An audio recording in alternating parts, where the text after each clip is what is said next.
Tonight on The Story, we've told you time and again how Multnomah County's ambulance provider, AMR, has failed to meet standards for response times since March of last year. AMR has suggested the county drop its 2 paramedic requirement, saying that could provide a quick fix.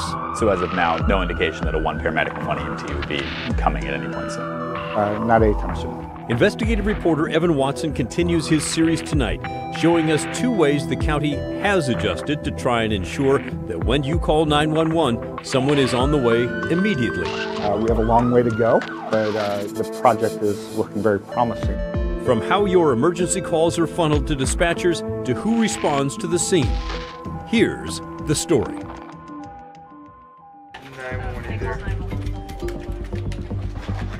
Multnomah County has an ambulance problem, and over the past year, we've showed you what's wrong. Ambulances are often late getting to emergencies. In some cases, they aren't available at all. Truck 4, copy. We're currently level 0. We'll get someone started as soon as they're available. And when someone needs immediate help, that matters. The county's EMS provider, AMR, blames a shortage of paramedics and strict rules from Multnomah County that make it harder to staff ambulances. County leaders have threatened to fine AMR for poor performance. But finger pointing aside, what's being done to fix the problem? We have a long way to go, but the project is looking very promising at this point and very safe in getting the right, appropriate care to people who are calling 911. To get answers, we asked Multnomah County and Portland directors about their plan to fix this. They've made 2 big changes. First up, a new way to sort and manage 911 calls. We need to get some of the volume out of the 911 emergency system so that those emergency resources can really respond to the emergencies, and a more appropriate resource can go to those non-emergency type calls. The idea is a smarter management of different types of 911 calls can help keep paramedics available for the big life-threatening cases. Someone with a toothache or a rash can wait. So does this now feel like a more effective use of that emergency dispatch system? Yes. At the city's dispatch center, Director Bob Causey says the new triage system could help reduce 911 wait times. Yeah, the more efficient system we have, the fewer calls that are having to wait in the 911 queue, the quicker our call takers are able to get through all those calls. The other big change is who is responding to 911 calls.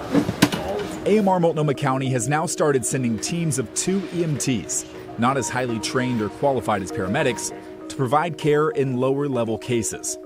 These are called Basic Life Support, or BLS crews. The goal is to get more ambulances on the street and reduce the overwhelming workload on Advanced Life Support, or ALS paramedic crews, that respond to the most serious cases. Right now, there are 8 EMTs staffing 4 BLS ambulances.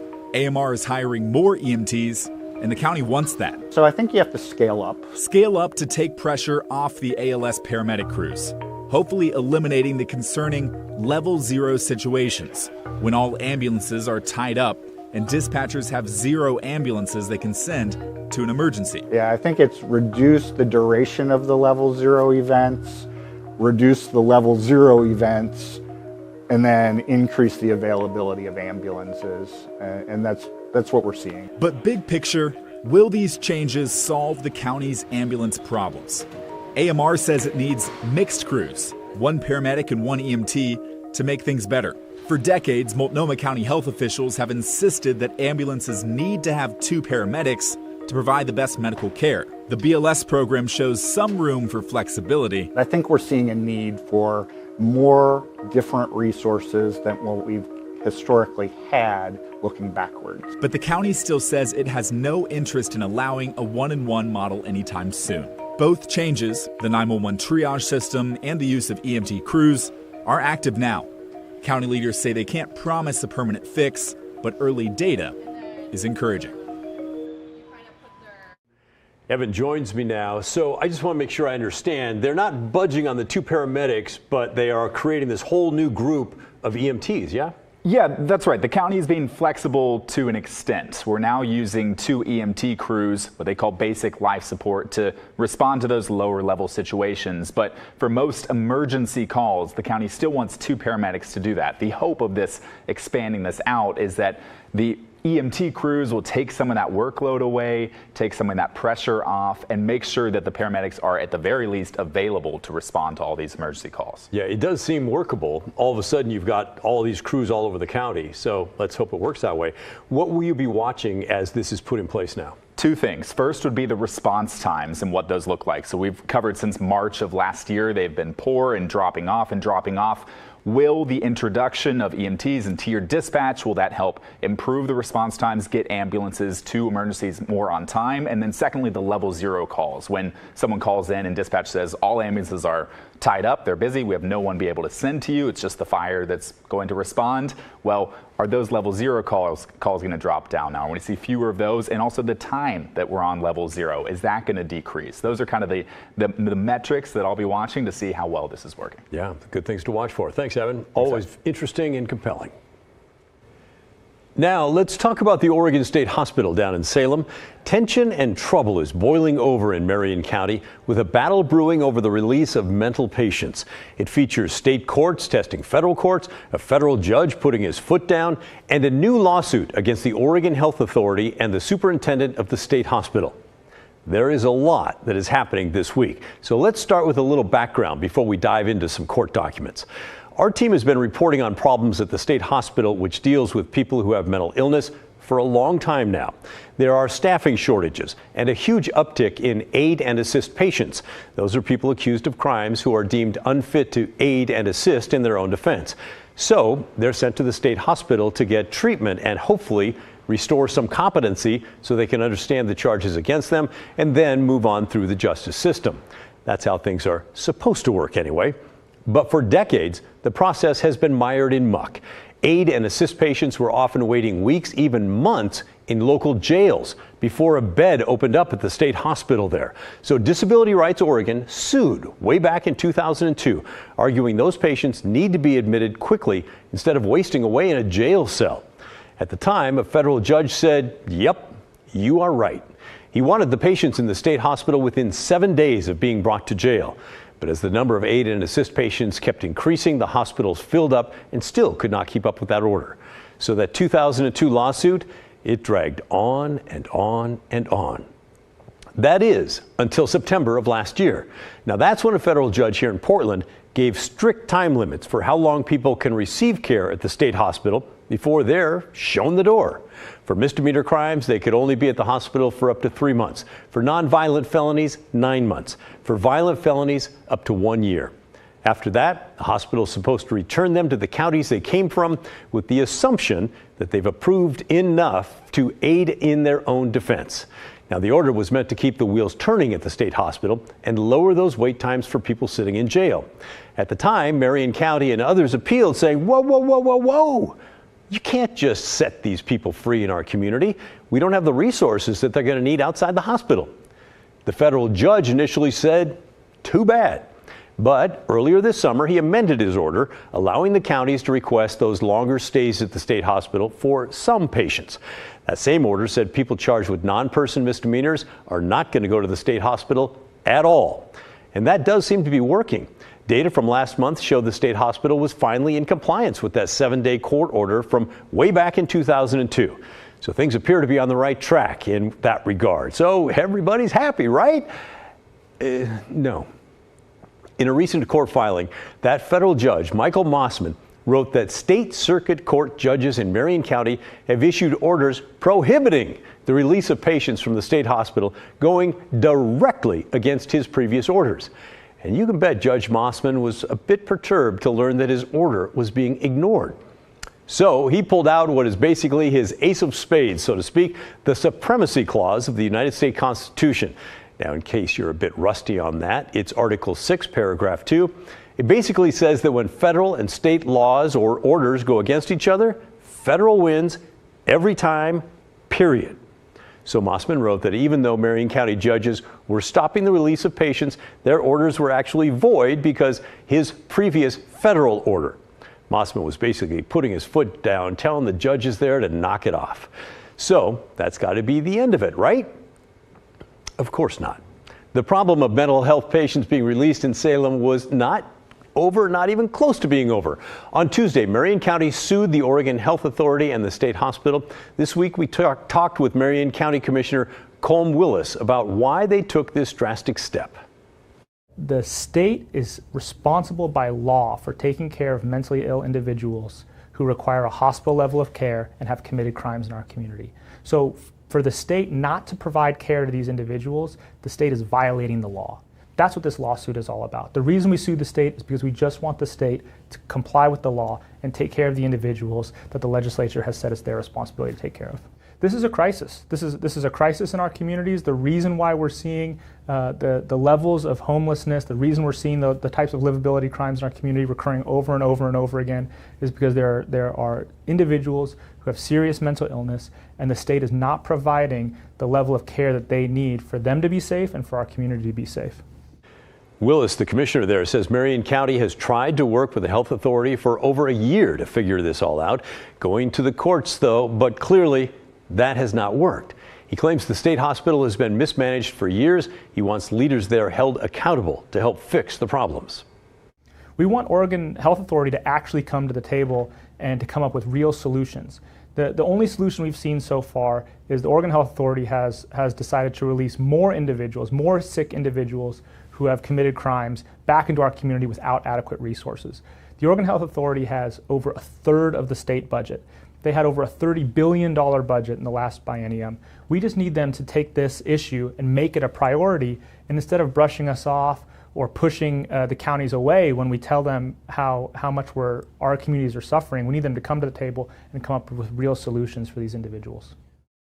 It should come as no surprise that the goal of the lawsuit is to get a judge to force the state to increase beds and resources for aid and assist patients at the state hospital.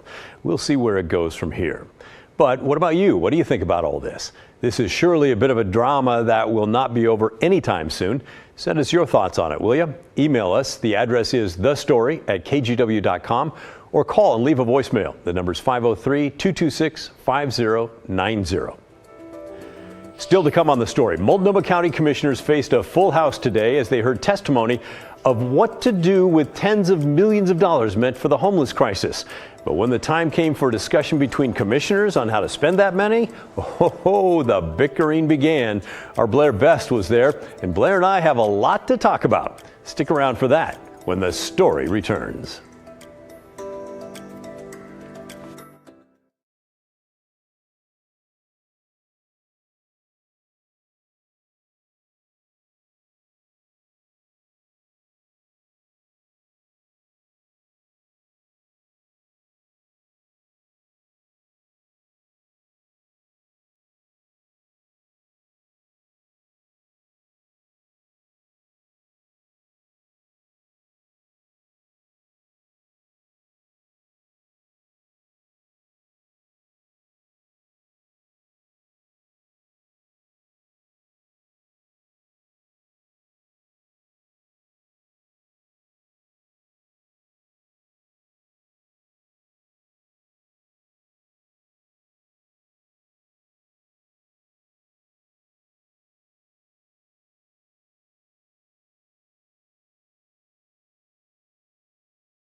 Multnomah County has $100 million to spend on homeless services.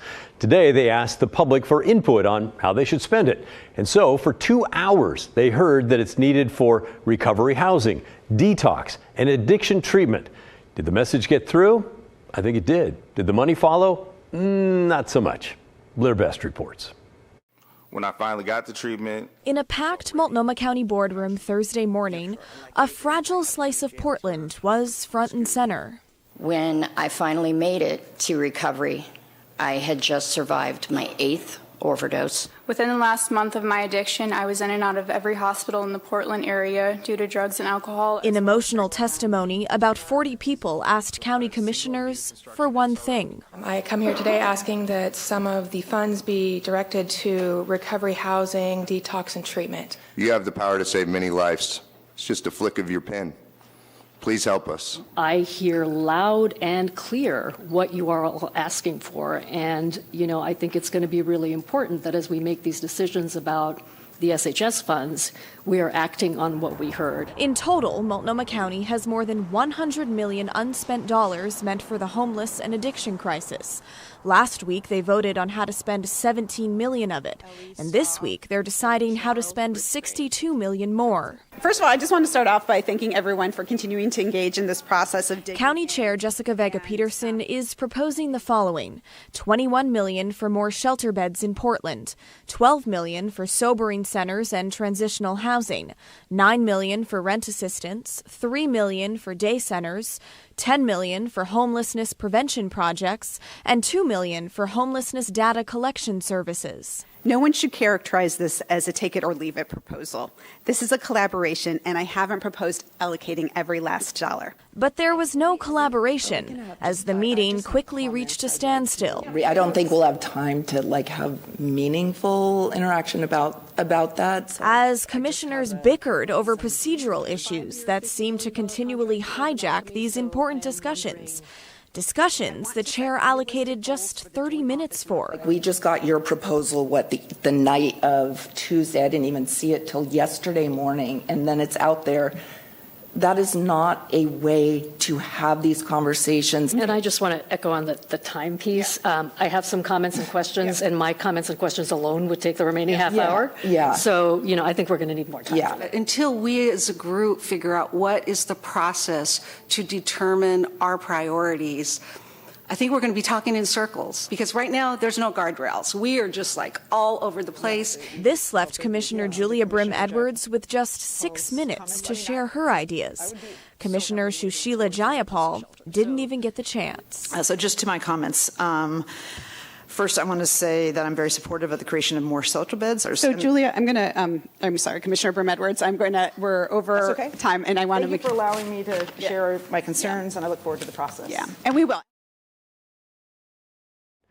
Blair joins me now, and I guess an obvious question is, okay, County Chair, you're running the meeting, you control the clock. How can you say you're out of time? Right, so she said that public testimony lasted way longer than she anticipated. But while other county commissioners cleared their schedules to stay and talk longer, she said she had a 1 o'clock appointment and that she had to go get lunch. Yeah, I don't think that's going to That's exactly what she said. I'm sure it is. But how about just staying at the desk and eating your lunch there? Have somebody bring a box lunch in and keep doing the public's business. And the fact that who this money will benefit, many of them don't know where their next meal is coming from. Yeah. There's that piece as well. It's kind of unusual that we're seeing sort of this messy process play out, and I think it's wonderful. Right, it's something new that this county chair is doing. She's opening these work sessions to the public and to the media. They literally come off the podium and sit in a round table and talk it out, and it's messy and it's all over the place, and that's why we're getting this look into it. Yeah, well, and kudos to her for doing that. Because it's the public's business. They're being paid by the public. It should be public, for crying out loud. Yeah, very much so. And it's also interesting now to see the vocalness of some of the other commissioners starting to push back. Feels like that's different. Right, and because of that vocalness, they're actually pushing back the vote. That was going to be this time next week. And now the chair is postponing that because today commissioners had way more questions than answers and really nothing got done. So they're going to have more discussion next week, and the vote is We don't know yet. Sometime in the future. And yesterday we were talking about this consultant plan, this consultant study on the Joint Office of Homeless Services that was going to come out the day after they voted where to spend the money. So now I guess conveniently this vote will happen after they get the report, which for crying out loud makes sense. Which is a good thing, right? Absolutely. Yes. Yes. Yeah. It seemed like a tortured road to get there, though. Yeah. All right. Thank you, Blair. Appreciate it. Good stuff as always.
Welcome back. Yesterday, we brought you a story that many of you had been emailing us about, the fact-finding trip that several elected leaders will be taking to Portugal next month. They want to see how drug decriminalization is going in the country that Oregon's Measure 110 is modeled off of. By the way, it ain't going great. After treatment funding was slashed there, users on the streets of big cities and the cops have stopped citing people for drug use in public because, well, there's no consequences. Sound familiar? Nevertheless, the Oregon Health Justice Recovery Alliance, that's a group that's backing Measure 110, is helping pay for some state reps and big names to make the trip. They told the Oregonian the money would come from private foundations whose work focuses on criminal justice reform. Multnomah County Chair Jessica Vega Peterson is going, though she said she'll pay for the trip herself. DA Mike Schmidt from Multnomah County was supposed to go, but check this out. After our story aired last night, his office was nice enough to get in touch with me this morning and say, on second thought, he's not going. He's got a really busy work schedule. Okay. He's sending a staffer instead who he said will brief him on the trip. They're going to let the Oregon Health Justice Recovery Alliance, though, pay for the staffer's trip. What about Mayor Wheeler? Well, here's what his team sent us this morning. Mayor Wheeler is not attending. He's focused on the issues here in Portland. So there's that. We asked for your thoughts as well on this little trip overseas, and boy, oh boy, did you have a lot to say. I don't know what they think they're going to find. This idea that they're going to go to Portugal and learn something that they're going to be able to come back and tell us it's going to make us all love Measure 110. It's like having a bad marriage and telling your spouse, honey, I'm going to go to Portugal, date around a little bit. When I come back, I'll be able to tell you why it's all your fault. Ultimately, if they stayed here and frankly, to your point, just watch the story, they would know that it has to do with treatment. It has to do with the fact that people here can't get treatment. I can't wait until they all come up for election. That's the other piece is, as a Democrat, it's like how tone deaf. I mean, how do they think this is going to look? Just the fact that you think you need to go abroad to understand a domestic problem is like, it just blows my mind. I think a lot of people feel that way. Rich wrote to us to say, you don't have to go to Portugal to find out why Measure 110 isn't working. You just have to go to 4th and Washington in downtown Portland. And while many of you agreed with my opinion that this trip is ridiculous, because it is, a few of you think there is good that can come from it. Brooke wrote to us to say, in a considered opinion, there's no shame in admitting that there's not enough recovery support yet. As long as we can offer support and positive reinforcement and practice patience towards this situation, we can evolve from this dead end and make it our catapult toward resilience without shaming addicts that are clearly in need of help. I'm hoping this field trip to Portugal ends up taking shape of something beautiful for Portland to grasp onto. Thank you, Brooke. As long as they are going to go, I hope you're right. Well said. And thanks to everyone for sending in your comments. If we had more time in today's show, we would have featured more because there was a whole bunch. That's what we love about you. You're always helping us build content and letting us know what you think about the stories we're doing. You keep sending us your ideas. We're going to keep sending you our stories and then sharing your comments on the air. That's all the time we have for tonight. Thanks so much for watching. And remember, the story, our collective story, well, that never ends. The good stuff's coming your way next. I'll see you right back here tomorrow night.